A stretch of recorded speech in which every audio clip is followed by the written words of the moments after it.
Welcome to the login node. This is Will.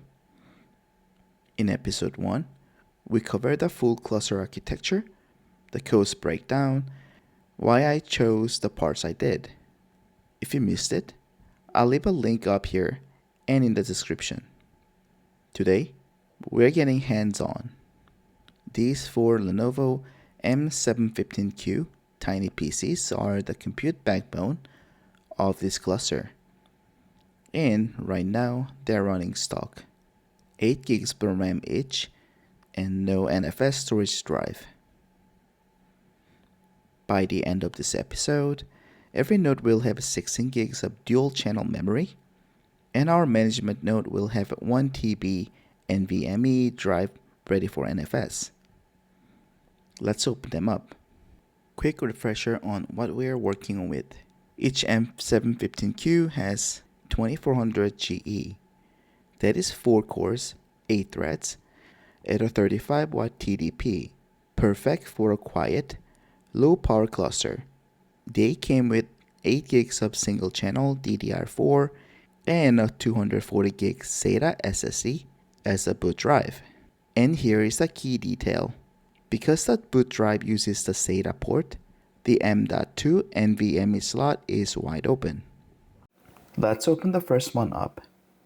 This is a micro form factor PC packaging a 35 watt Ryzen 5 2400 GE.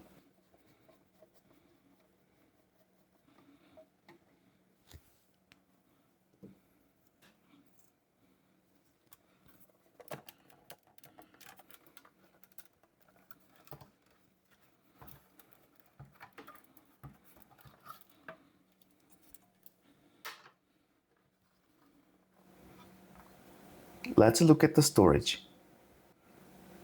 Mine came configured with 240GB SATA SSD as a primary boot drive.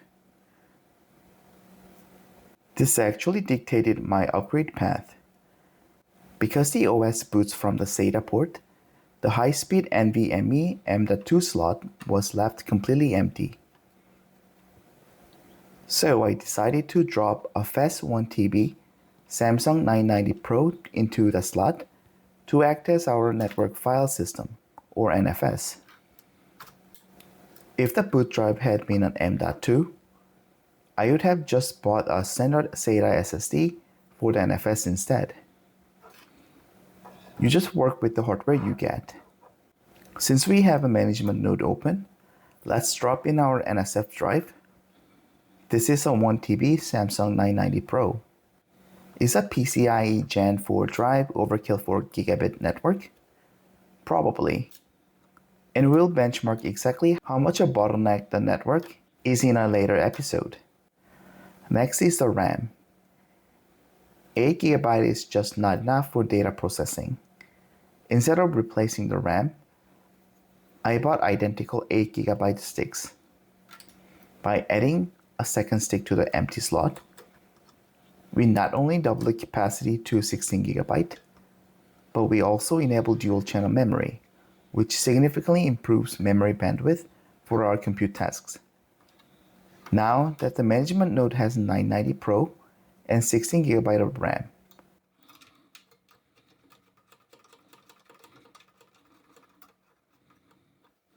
let's speed run the RAM upgrades for the other 3 nodes.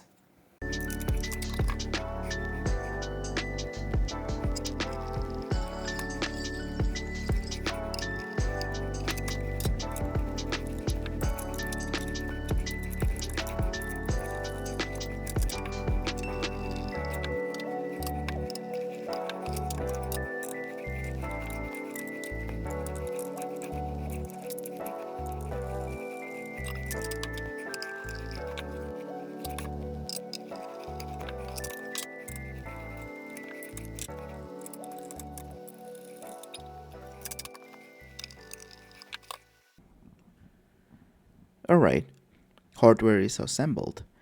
I haven't even formatted or installed the Linux OS yet, so I attached my Nano KVM to the management node to boot into a Linux Live USB. The Nano KVM is amazing for this. No monitors or keyboards needed. In terminal, let's check our hardware. If I run free-m, I see about 15,600 megabytes of total memory. We installed 16 gigs. So where did the rest go? This is a critical quirk of Ryzen APUs. The integrated Vega GPU reserves a chunk of system RAM for itself as a video memory. I can confirm this with the message grab VRAM.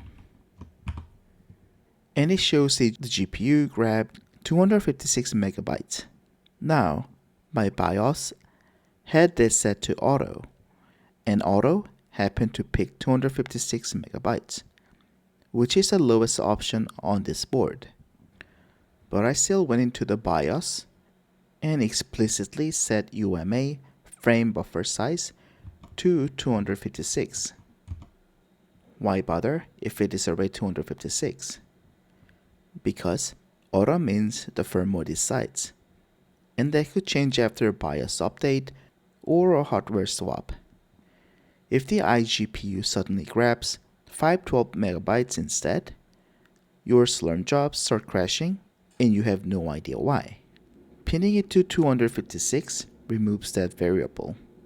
And that brings us to the most important lesson of this episode. When we configure Slurm later, you have to tell it exactly how much memory each node actually has, not 16,000 megabytes. The real number.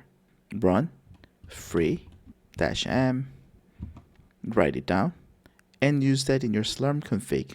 Every megabyte counts. Let's tally up what we spent today. 4 M715q units at around $85 each, 4 8 gigs RAM stick at about $20 each, and 1 TB Samsung 990 Pro for around $110. That put us roughly $530 for the entire compute backbone and the NFS drive. Not bad for 4 upgraded Ryzen nodes, plus a terabyte of NVMe storage. But hardware without a network is just a pile of metal. In episode 3, we're going to look at the rest of this cluster, the HPC NV GPU node with its Intel i7-10700F, the gigabit network switch that ties everything together, and why my laptop login node uses Wi-Fi to bridge the cluster to the internet. All the hardware details and a buying checklist are on the blog. If you're learning something new, hit subscribe, and I'll see you in episode 3.